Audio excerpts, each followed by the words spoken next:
Damn.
Like you're surrounded by mist.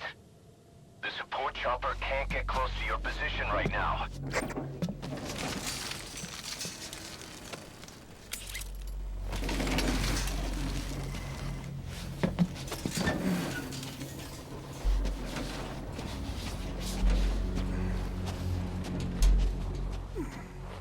Hurry! They are coming!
We are their quarry.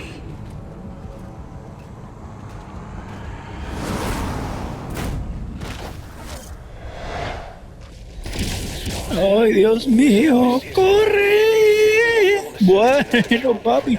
Me dio papel. Me voy a poner aquí. Dios mío, estoy mal de la garganta. Perdón. ¡Ay! ¡Ay! ¡Ay! ¡Me ataca! ¡Me ataca! ¡Oh, Dios mío! Tengo miedo. Bueno, aquí estamos en un fucking nuevo video para el canal. Y... ¡se murió! Se murió. Bueno, me están disparando, Lo mataron. Ok, entiendo. Pero bueno, aquí estamos en un fucking nuevo video para el canal. Ya lo dije por tercera vez. Ni modo, es que estoy nervioso. No me esperaba empezar el video peleándome con los escudos. Mataron a otro. Una pena, una verdadera pena. No se lo merecía, era un gran hombre. Gran hombre en vida. Muerte, no sé, pero en vida está... Ay. Bueno, casi me da. Me alejo porque eso te mata. Te mata. Bueno, como decía, no me esperaba iniciar el video de esta manera tan rápida, tan frenética. Bueno, frenética no, porque no es frenético, simplemente es como un poco de golpe, ¿no? Okay. Bueno, aquí viene este Helicoptero, tío. Le clavamos el hacha, el machete. Aquí viene otro, o viene bien. Nice, fucking pensé que no lo había timeado bien, pero todo bien. Le hicimos aproximadamente un tercio de daño, ¿no? Yo llego. Bueno, a ver si no se me acerca alguno ahí que me agarre desprevenido. Let's fucking go.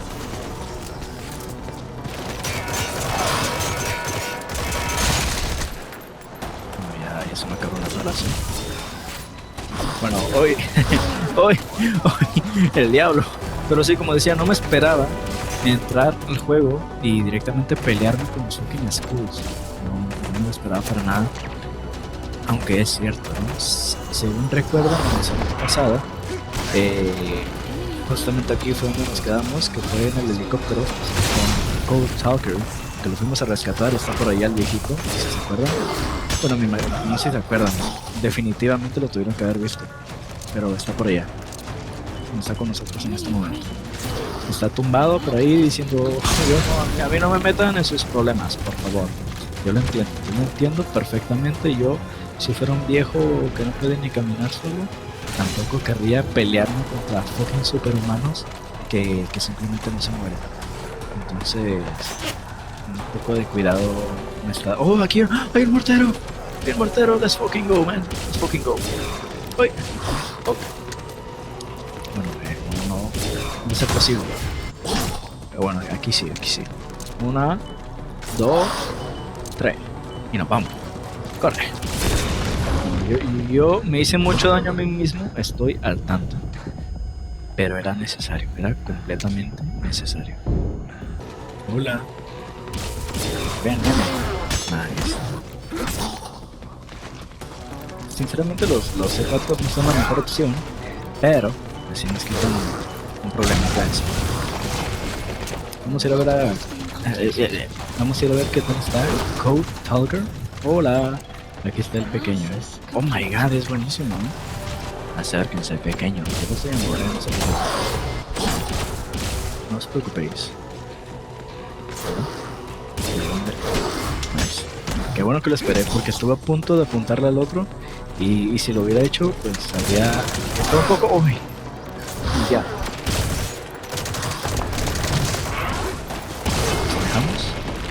Nos alejamos un poquito. Se me acercar un poco. A ver si me quieren dar un poco de amor así, físico, personal, cuerpo a cuerpo. Uy, el diablo.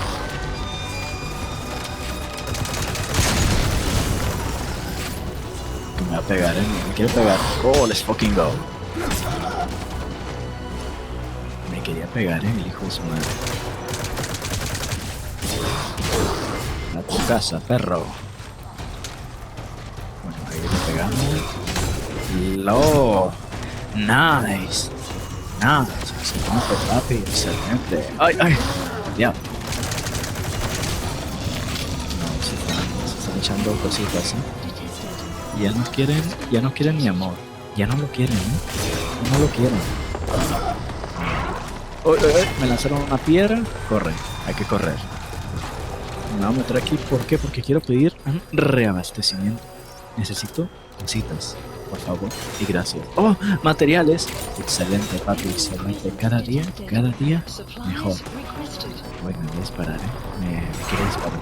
¡Ay, no! ¡Corre! Ok. ¡Oh, Dios mío! Sí, hermano. Venga.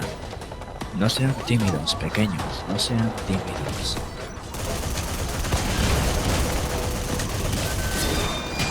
Let's fucking go. A tu casa, perro. A ver, nos metemos a la metralleta. Rápido.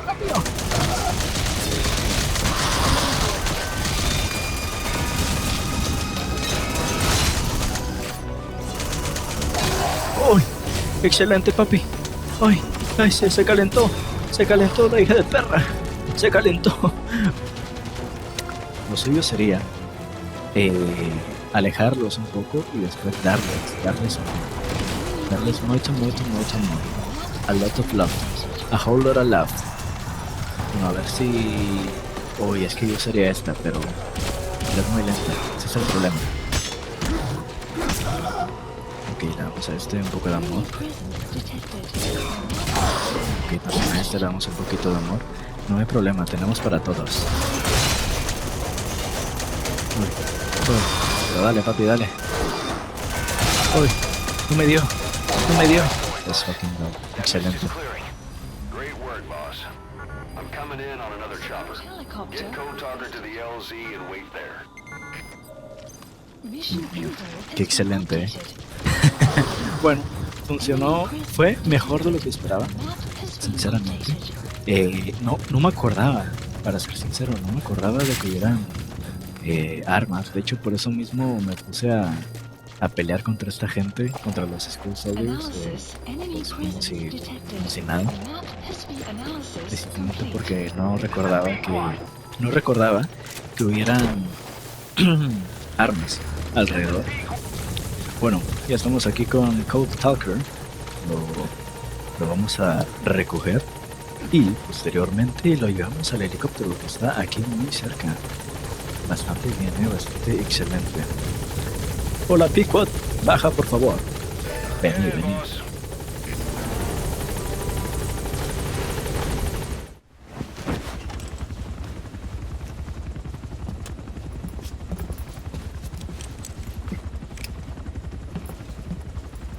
Skullface is no longer in Africa. The nuclear test was a success.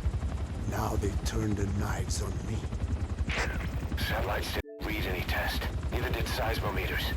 The detonation test took place 5 years ago in the southern Indian Ocean.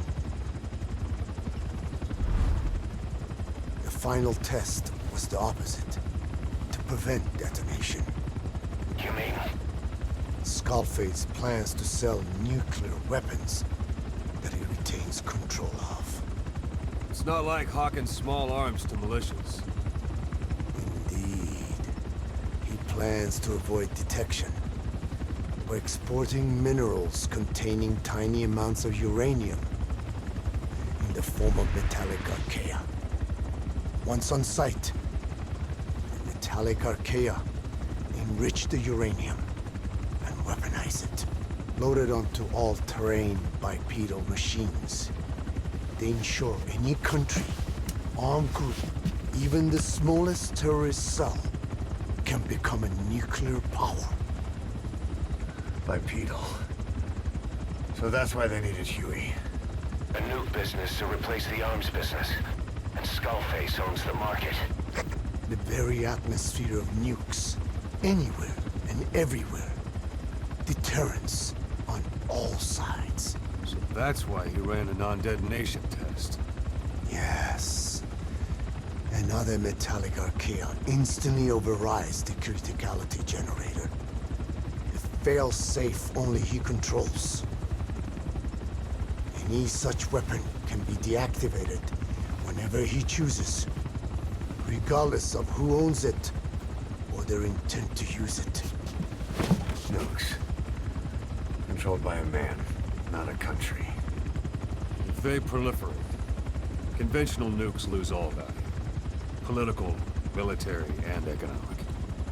The two superpowers become powerless.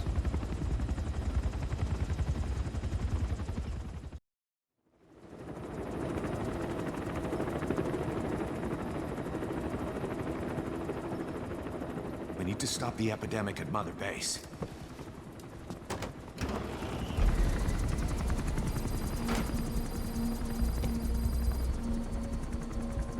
About the pathogen spreading through Mother Base, what's your opinion? Textbook symptoms of vocal cord parasite infestation. And judging from this casualty list, it is the Kikongo strain. Meaning, a breed of parasite that triggers symptoms upon detecting pronunciation specific to Kikongo.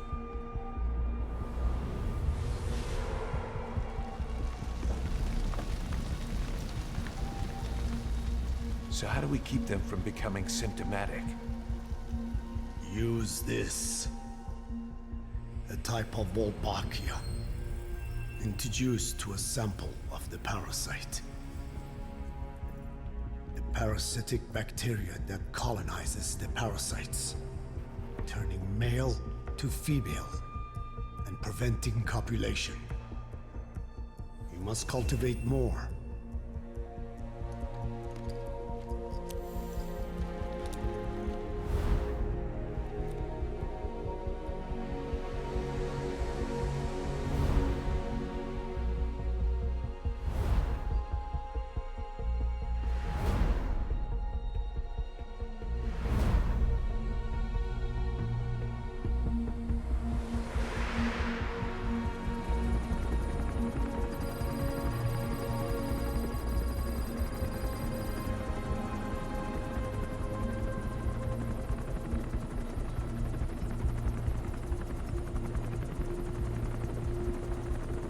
Thanks to Code Talker, we've managed to put a stop to any new vocal cord parasite infections.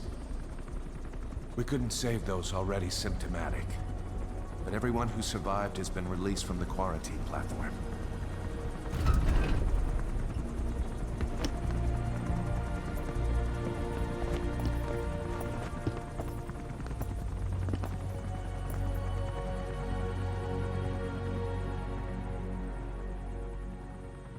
Skullface will pay for this.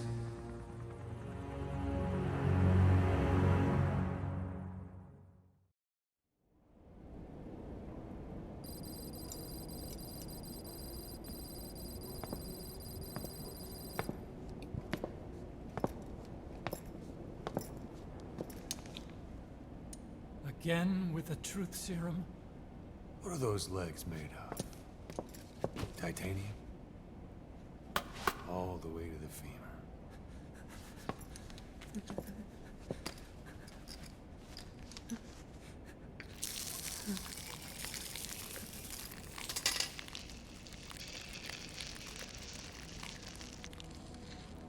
Metallic Archaea. Sahelanthropus. Where is it? What? We have to know before his plan is complete. Sahelanthropus is the final piece. What are you talking about? If the Soviets break out a mobile, controllable nuclear weapon,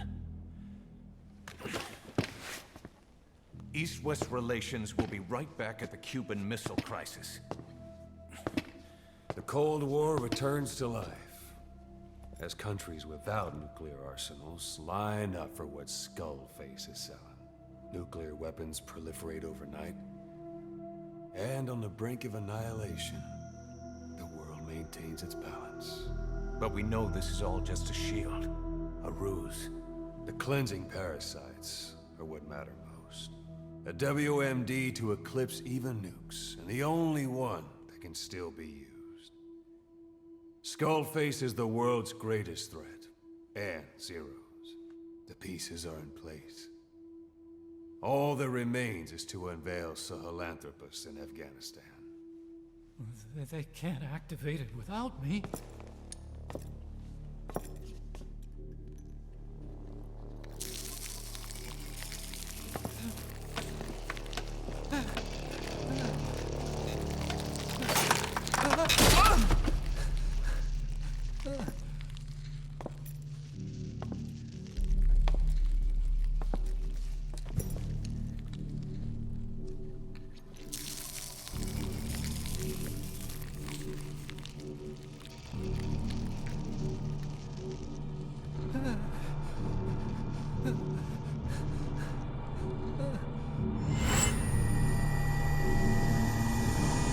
Okay, B-Zero.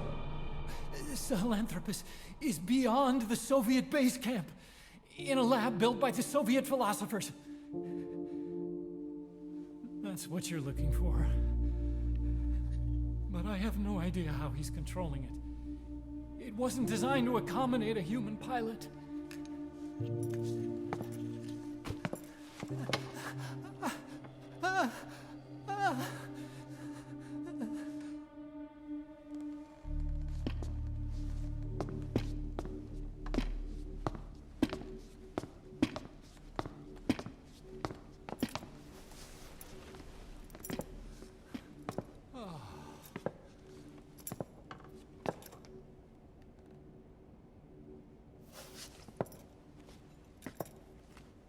No!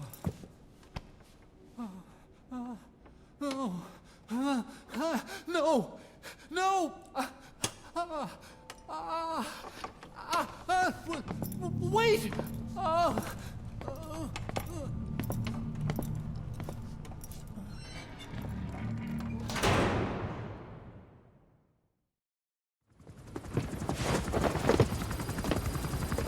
We got word from Afghanistan.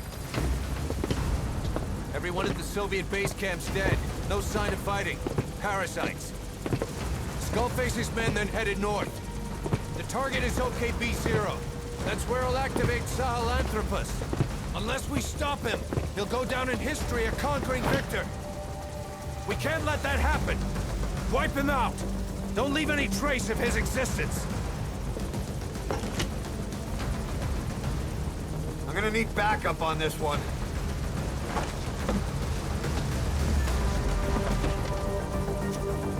You'll rendezvous on site.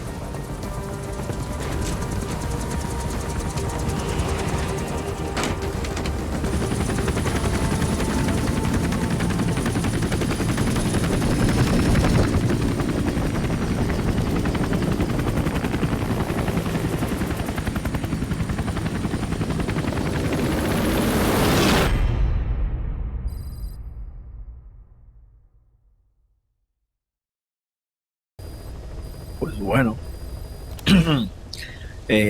después de haber visto tantas cinemáticas, diría que me quedé dormido, pero me interesa mucho, cada vez que miro esas cinemáticas, la verdad que siento algo dentro de mí que dice, oh Dios mío, está increíble.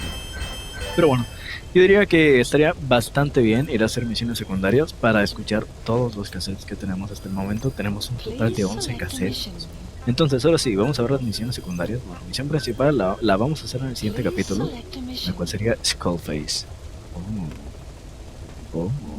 Esta, tienen que estar preparados para estar una hora, bueno, media hora escuchando cómo hace Yapin, el hijo de su madre. Pero no hay problema. Somos capaces de soportarlo. Por el momento, como bien dije, me gustaría hacer misiones secundarias. Prácticas de tiro, oh my god, soy malísimo en esas. Pero bueno, vamos a ir por hacer estas, ¿no? Estas dos, principalmente.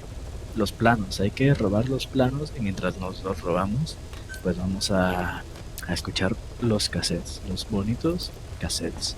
Vamos allá. Bueno, estamos aquí llegando a África. Entonces vamos a ver el mapa. Y está de este lado la misión a la que vamos. Y en el camino vamos a ir escuchando los cassettes, porque son muchos, Tenemos... Oh my god. Buenísima canción, buenísima. A mí me gusta mucho. Está muy buena. Pero bueno, ahora mismo no venimos a escuchar esa canción, sino a escuchar todos esos cassettes. ¿Cuántos? 4. Oh my god, espero que sean rápidos, Aquí son 3, a ver qué tal, ¿no? About the pathogen spreading through Mother Base. You've seen everything we've got on the outbreak. What's your opinion? Textbook symptoms of vocal cord parasite infestation. And judging from this casualty list, it is the Kikongo strain, meaning a breed of parasite that triggers symptoms upon detecting pronunciation specific to Kikongo. So our Kikongo-speaking staff are at risk. Quite so. He's right. All the victims do speak Kikongo. So they can survive if they just use another language. There is no guarantee. You're only dealing with the Kikongo strain. Other language strains may be present. You well know he was teaching them languages from all over the world. The Devil's House. In Zoya Badia Blue. There is no way to know how many strains he has at his disposal. So how do we keep them from becoming symptomatic? You mentioned using microbes. Use this. A type of Wolbachia introduced to a sample of the parasite. Wolbachia? A parasitic bacteria that colonizes the parasites, turning male to female and preventing copulation. We must cultivate more. What have you done with the infected bodies? Cremated to stop the spread of infection, but we did keep a few for study. Good. Take this sample, grind it to a pulp, and introduce it to the larvae now nesting in the dead. The Wolbachia will multiply rapidly. Subject on board. Leave the rest to us. Not some petri dish. Conventional cultivation methods will take too long. Extract the Wolbachia from those larvae and vaccinate your men. Kikongo speakers first. This is the fastest, surest way. No one is to speak a word of Kikongo until the Wolbachia are safely inside them. I will instruct your medical staff in detail on site. You have the appropriate facilities. Yes, but do not worry. I made a pact with your Bete Holone on the honor of the Dene. I speak no lies. keep an eye on him. Will do.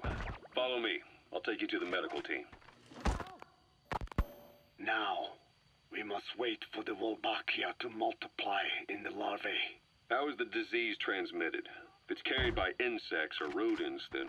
There is no intermediate host. So... The vocal cord parasites lay their eggs in the larynx of the host. Most hatch and migrate to the lungs, but some are transported to the mouth through ciliary movement, mixing in with saliva. Saliva. Droplet transmission. Sneezing, coughing.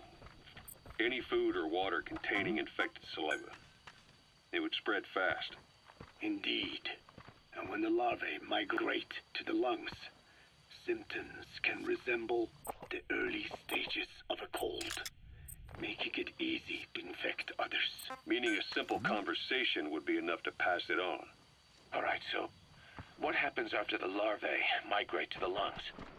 It is as I said before.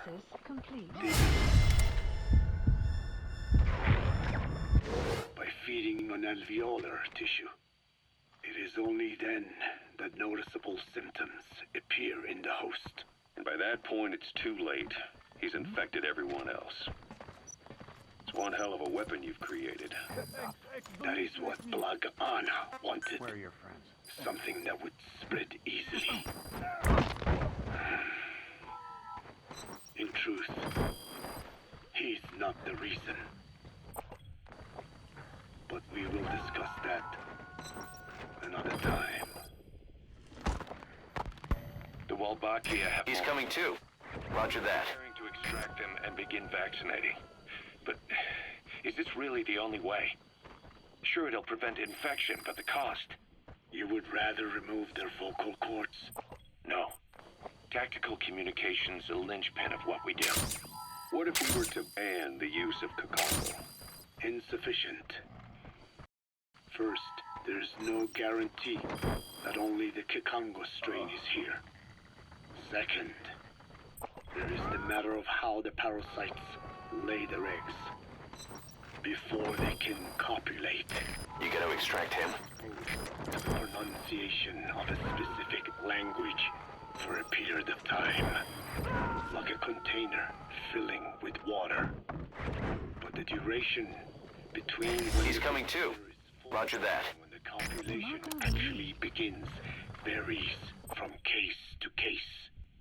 In other words, even if the infected stop speaking as a countermeasure, it may already be too late. The only true solution is to prevent copulation through the Wolbachia. The duration between, in other words, even if the infected stop speaking as a countermeasure, it may already be too late. The only true solution is to prevent copulation through the Wolbachia, or by physically removing the affected tissue. Do any anti-parasitics work? It sounds as though you have already tried. Yeah. We tried every one there is, and nothing. I have yet to find a You method gonna extract him? to remove the parasites. At best, it temporarily covers their ears. Why is that? Because the parasites are companions to us. To remove them inevitably harms the host. Companions? More than you think. And this is why the human immune system cannot eliminate them.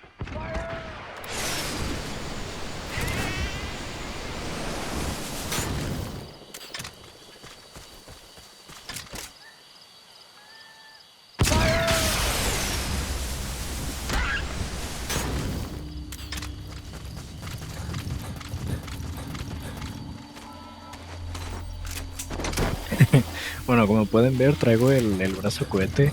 Oh my god, ya se despertaron. What the fuck. Bueno, nos vamos. Completamos la misión. Así que nos vamos a esta de acá. Que esta ya la habíamos hecho, ¿no? Pero pues nos sirve para hacer un poco de tiempo. Vamos a ir escuchando los siguientes audios. Los siguientes audios, que son un total de 4. Y yo me callo. We've inoculated the staff with Wolbachia to keep them from becoming symptomatic. That should also contain the infection. How did this happen in the first place? It has to have been a Cypher spy within our ranks. If this is so, then why the Kakango strain? If their intent was to wipe you out, Skullface said the remaining English parasite was close to the boss. If this latest strain was his doing, he wouldn't have tipped his hand. someone brought eggs onto the base. Quit kidding around. Una disculpita. Snake? Pensé que era como el GTA que sales volando desde Narnia y no pasa nada, pero no es así. Perdón, espero que me perdonen. Ay, Dios mío, cada vez más estúpido. Pero bueno, no hay problema. Lo volvemos a escuchar. Perdón. That makes the most sense to me. And where did the eggs come from? You mentioned that your boss visited Nzoya Badiopulu. Sure, but his gear's disinfected immediately upon return. Then he was not the carrier. And not just the boss. All staff dispatched to high-risk regions were quarantined on the flight back. When the symptoms first appeared, we checked and disinfected all equipment used up to that point. Any and all prisoners, soldiers, materials, and animals extracted during missions were also quarantined. So, that just leaves. I have seen children around here. Where are they from? All over. Some were being held hostage at a mine. Then there were the troublemakers at Yamasa. Yamasa. Yeah. Their clothes, their things. Did you burn them? They're just kids. We couldn't. And besides, not one of them's shown symptoms. The parasites don't infect prepubescent hosts. Their vocal cords are not fully developed. Well, if infection doesn't occur in children, It is possible they carried eggs on their clothes, and the infection spread from them. Check the kid's stuff. I doubt there is any trace left by now. And if there is, some of those kids must be close to hitting puberty. How could we have missed this? the name Yamasa got quite a reaction from.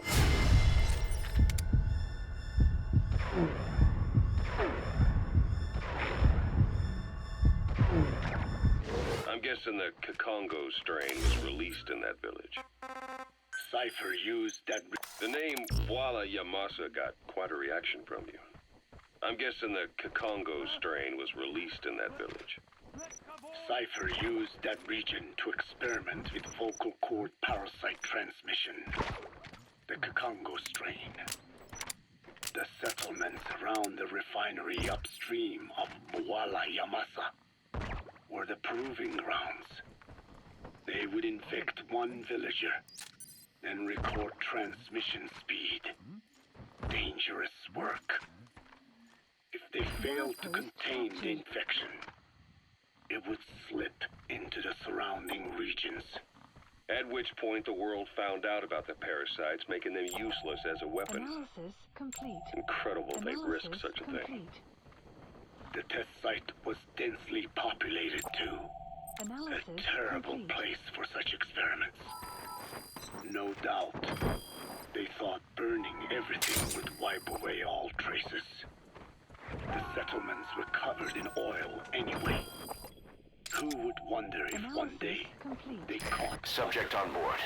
Leave the rest to us. They burned it all. Living and dead. Analysis. That's the target. But they miscalculated.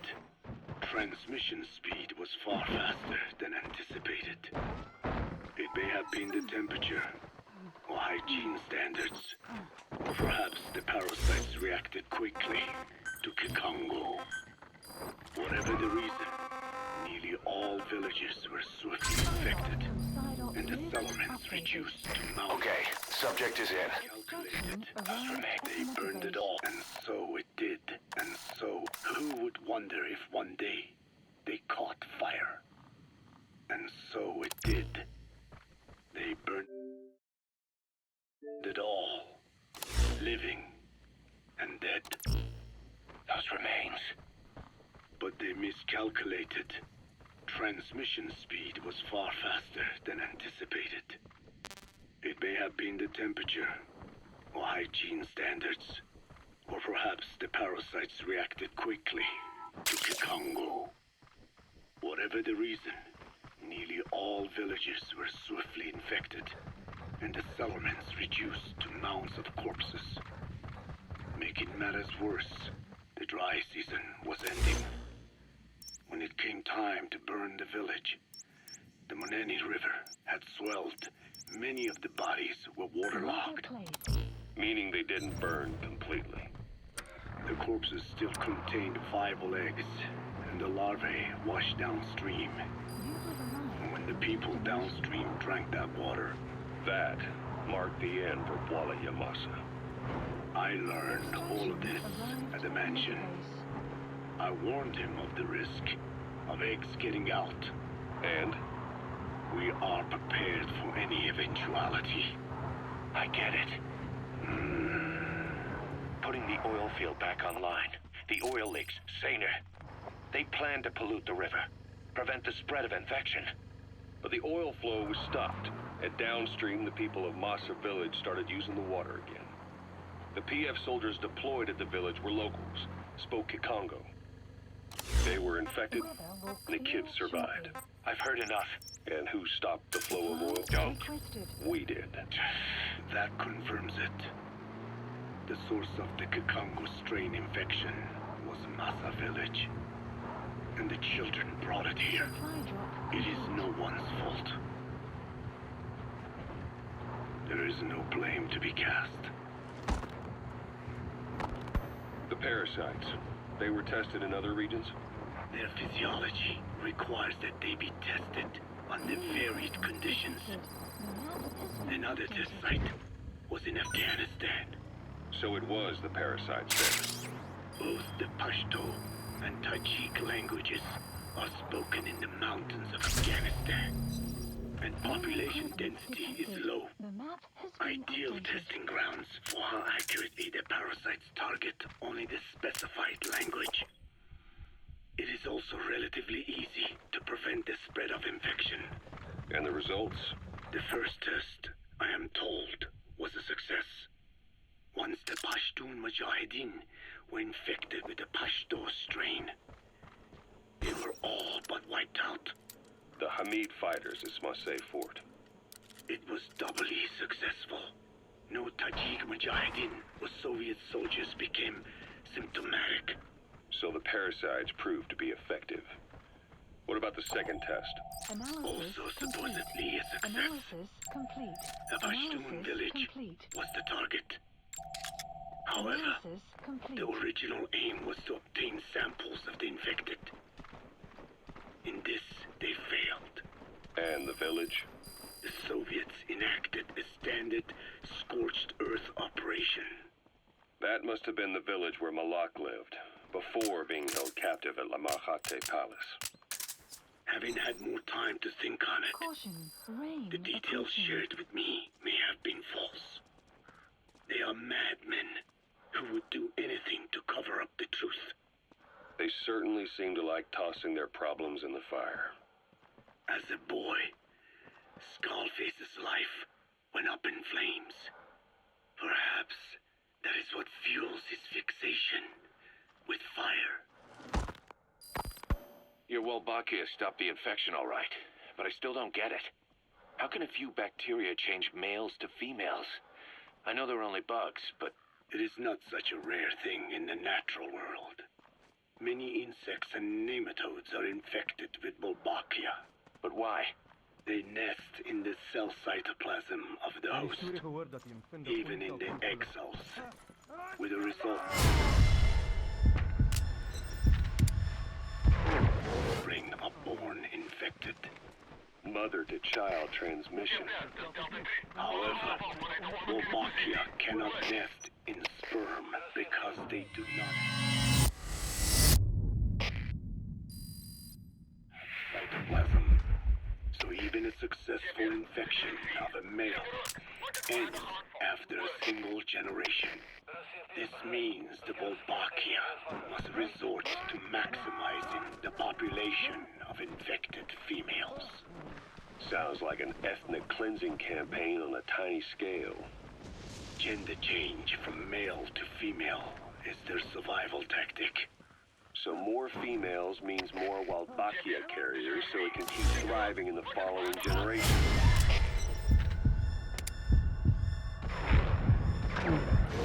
But the parasites in a human host are supposed to be a mating pair. If there's no male, there'll be no offspring at all. It's killing it. This means so even a successful infection, however, Wolbachia cannot nest in sperm because they do not have cytoplasm. So even a successful infection of a male ends after a single generation. This means the Wolbachia must resort to maximizing the population of infected females. Sounds like an ethnic cleansing campaign on a tiny scale. Gender change from male to female is their survival tactic. So more females means more Wolbachia carriers, so it can keep thriving in the following generations. But the parasites in a human host are supposed to be a mating pair. He's coming too. Roger that. Analysis complete. It's killing itself. Slow down. This tactic is intended for environment. Subject on board. Leave the rest to us.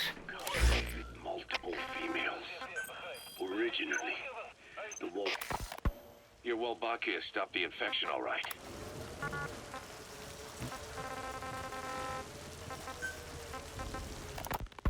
Your Wolbachia... But the parasites in a human host are... It's killing itself. Slow. This tactic is intended for environments where a single originally, I created a mute. The Wolbachia's graded the male to female change. Worked against just as you then. I performed. Creating female-female pair. And you say the Wolbachia affects the host of the host. It is almost, of course. We will not, after all.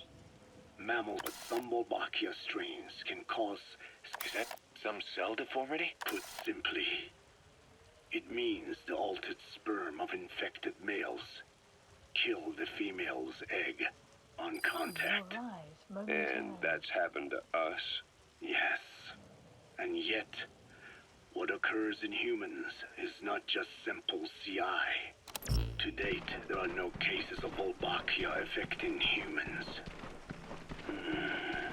The fact that this strain causes this effect, is it the vocal cord parasite's affinity with humans? I do not know enough to say for sure. So the parasite warps the host. Reminds me of what Skullface said. It is the way of all organisms to create their own optimal environment. Just look at you and this space. Organisms that cannot do this are doomed to extinction. The difference with parasites is that their environment is another organism that creates a connection between life and life. Parasitism, symbiosis, or death. In this way, the host too is challenged to adapt. Analysis complete. Bueno, la verdad no sé si rebobiné bien el audio XD, pero bueno, nos vamos a ir a otra misión y a ver qué tal. Bueno, aprovechando que estamos aquí, quisiera ver la documentación, porque según yo aquí hay varias cositas que están interesantes, además de los planos. Oh, ya podemos hacer la arena, ¿eh? Se supone que esta sniper es God, es muy God. De hecho nunca lo hice cuando jugué antes, nunca antes lo había hecho, y ahora lo vamos a hacer. Certificado Master, marcar. Entregado a los maestros en marcar, permite al portador distinguir a los soldados enemigos de los señuelos que hayan colocado. Güey, es increíble. Lo que nos dieron los niños, los diamantes. Nos deja hacer la pistola de agua. Caracola hace que Molotov y niños estén disponibles para desarrollar. Ok. Es cierto, porque el pequeño hijo de su madre nos aventaba Molotovs. True. Lo de niños es una característica del Fulton que nos permite extraer a los nenes. Machete de Skull, machete empuñado por los cráneos, hace que brazo de tarea MC, equipamiento de Walker, esté disponible para desarrollar. D-Walker. Es gracioso porque hasta el momento no he usado el D-Walker. Estas son fotos de pues random ahí del Metal Gear Solid. Imagino yo que del anterior. Bueno, anterior no, sino del que precede a este, al 5, que sería el Peace Walker, en cuanto a cronología me refiero, obviamente. Un erizo orejudo. Oiga, de cierto, tiene unas orejotas. Las ovejas, todas las ovejas que hemos capturado. De hecho, me gustaría mucho ir a ver los animales que tenemos, yo creo que vamos a ir a la plataforma de los animales, ¿no? Porque no lo hemos visto. Y pues de hecho ni siquiera sé en dónde está. Plataforma de cuarentena. No está.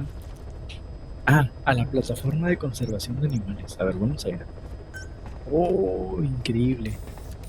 Increíble. Bueno, vamos aquí y en lo que miramos animales vamos a escuchar los audios, ¿no? Aprovechando. Yo digo que sería bastante bueno. Heading to Animal Conservation Platform.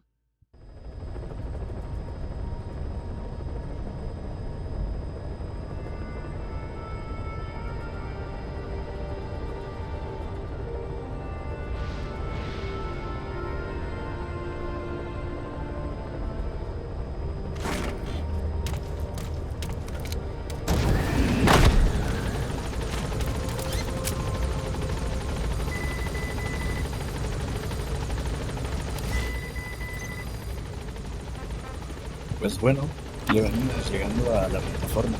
Oh my god, hay árboles y todo. Qué increíble. Bueno, voy a poner los cassettes y los vamos a escuchar mientras miramos a los animalitos, ¿no? Aquí está. About this OKB-0 Emmerich was talking about. Its location and features match the citadel in the mountains northeast of the Soviet base camp. Built during the time of Alexander the Great, it was left in ruins following one of Genghis Khan's campaigns. Its occupants changed time and again due to war, and it was expanded on more than one occasion. Ultimately, it fell into the hands of the Soviet philosophers. The Soviet army was using it as the headquarters of its Afghan invasion force. But it would seem that Skullface's connections with the philosophers gave him license to develop Sahelanthropus there. And that's what Emmerich was doing at the place, before he got the axe. But OKB is a designation the Soviets use for weapon design bureaus. There's no way they'd have one of those in Afghanistan. And, in principle, the numbers that follow OKB are always integers above 1. There is no 0. Perhaps this was a secret facility of the Soviet and Chinese philosophers dating back prior to World War II. Though it's more likely Skullface just picked a fake name that more or less fit the Soviets' pattern. He doesn't go there often, but he sure as hell won't miss this. They use the heliport on top of the tower for his visits. Start by heading for the heliport. Then wait for your chance to make contact with Skullface. It seems Sahelanthropus's armor is made from depleted uranium. That offers some serious protection. The U.S. military is planning on using it for its main battle tanks, too. Maybe that's where Emmerich got the technology. Uranium? They're using nuclear fuel for armor now? No. What they use for nuclear fuel is uranium-235, which is extracted from natural uranium. Depleted uranium is a byproduct of that process. Sort of like the leftovers, I guess. The garbage. Uranium-235 makes up 0.72% of natural uranium, whereas depleted uranium contains only 0.2%. What are the benefits of using it for armor? It's a pretty short list. Uranium's a heavy metal, like lead, meaning it can hold a greater amount of kinetic energy. But it also boasts a hardness closer to tungsten. That makes it an ideal material to use for, say, armor-piercing ammunition penetrators. But it's not the best choice for armor. Its volume is less than that of ceramics, but for an equal weight, you could end up with less protection. So why use it then? According to Emmerich, it came down to him being unable to source ceramics technology from a manufacturer. Plus, given that it's an upright walking vehicle, he wanted to reduce the bulk of certain areas. Despite all that, depleted uranium still makes for some tough armor, and Emmerich says it's been proven in live fire tests. It stops most Soviet tank shells. Aquí ya no hay otra plataforma, ¿verdad? Solamente está esta de acá, hay otra de aquel lado y una más por allá. Entonces, ponemos los audios, nos quedan 3 más y seguimos viendo los animalitos, que están muy bonitos. En la de aves, se me hace gracioso. Estoy viendo que solamente hay un par de animales de cada uno de los que agarras. Es un tanto extraño, me parece extraño. Pero bueno, vamos a escuchar los audios. Code Talker, what are the metallic archaea? Volcanic craters spewing sulfur. Water hot enough to boil your skin off. Ocean depths of 800 plus atmospheres. Wastelands radioactive enough to kill you where you stand. There are groups of organisms that survive despite. No, because of living in such environments. I've heard about them. Extremo something. Extremophiles. By selecting certain species, then subculturing and repeatedly modifying them, I created a metallic offspring of pure archaea. They subsist on metals rather than organic matter. And some of them even consume uranium? Yes. Uranium enrichment archaea metabolize only uranium-235. As a result, they produce weapons-grade enriched uranium. How is that possible? Consider how plants fractionate carbon isotopes when they conduct photosynthesis. Nature possesses abilities beyond our imagination. So it was archaea that brought down your chopper? Corrosive archaea, yes. They oxidize metals, feeding off the energy in the electrons they receive. What became of the wreckage? We had the R&D team retrieve samples for study in airtight plastic containers, of course. Prudent. We shall extract archaea from it in good time. They should help you fight back against Black Anna. Any chance we could start now? It doesn't have to be a lot. I might just have another use for them. If it's only a small amount you need. That's fine. I'll get the R&D team to assist. Let's go. South Africa was previously suspected of developing nuclear weapons. It already had a conspicuous presence at the UN because of apartheid and its armed expansionism. But when neighboring Angola and Mozambique became socialist countries in '74, South Africa felt hounded into a corner. So it accelerated its nuclear program to protect itself. 3 years later, the Soviets discovered a test facility, and 2 years after that, an American satellite observed a flash in the southern Indian Ocean. It said this was South Africa conducting a nuclear test with the help of a certain ally. Skullface used the situation in South Africa to get this ally to lend a hand. They both wanted nukes, so it was a mutually beneficial relationship. On the surface, anyway. I figure South Africa started getting serious about nuclear weapons production in '75. In '74, the government was still able to get by with bluffing that it had a nuclear arsenal. But the year after, word spread that an independent armed group in the Caribbean was crushed by Cypher for possessing a WMD. That's right, Les. What happened to you and your men was the reason South Africa decided to push ahead with nuclear development. A force independent of any country getting its hands on a nuke. That was a threat to the existence of countries everywhere. It wasn't just South Africa. Your presence pushed a lot of countries to get nukes. The world was scared of you. You were a threat to more than just the Cold War. If nations are gears in a machine, you had the power to smash them loose and watch the whole world grind to a halt.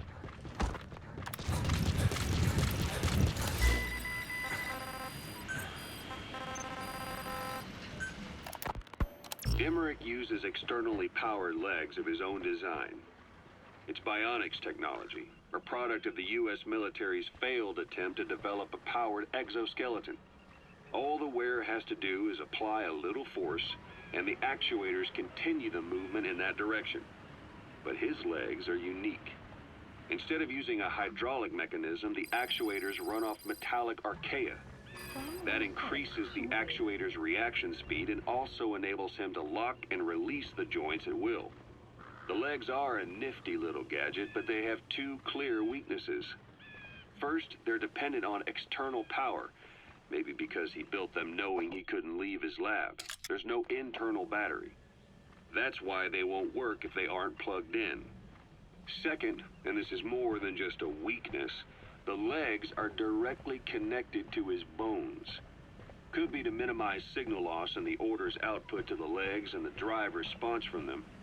Either way, Emmerich has used bolts to attach load-bearing parts directly to his femurs, probably by mimicking surgical treatment for compound fractures and the like.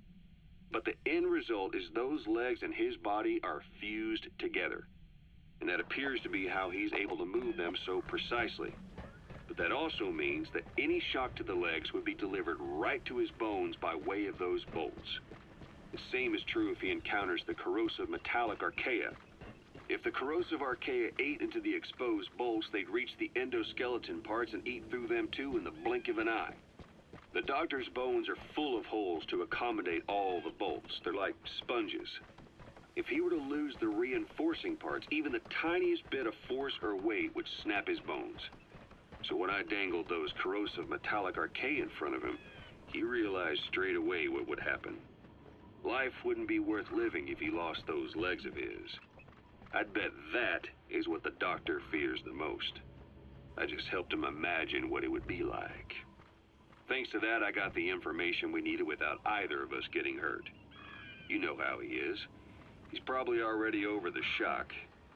The better you know your adversary, the easier it is for you to get information from them. And vice versa.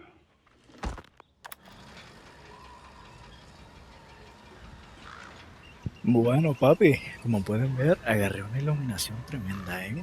Nos dijeron que el Emmerich casi se moría, pero no se murió porque todo bien. No importa. Y Huey, un baboso, no me interesa.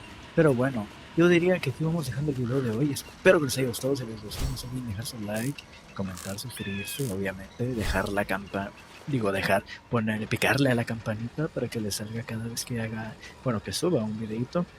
Y miren qué bonito, qué bonita se ve la noche con la luna detrás. el viejo sabroso con esa iluminación tan deliciosa. Tremendo, de locos. En fin, espero que les haya gustado el video. Nos vemos en el siguiente. Adiós, perros. Adiós. Adiós.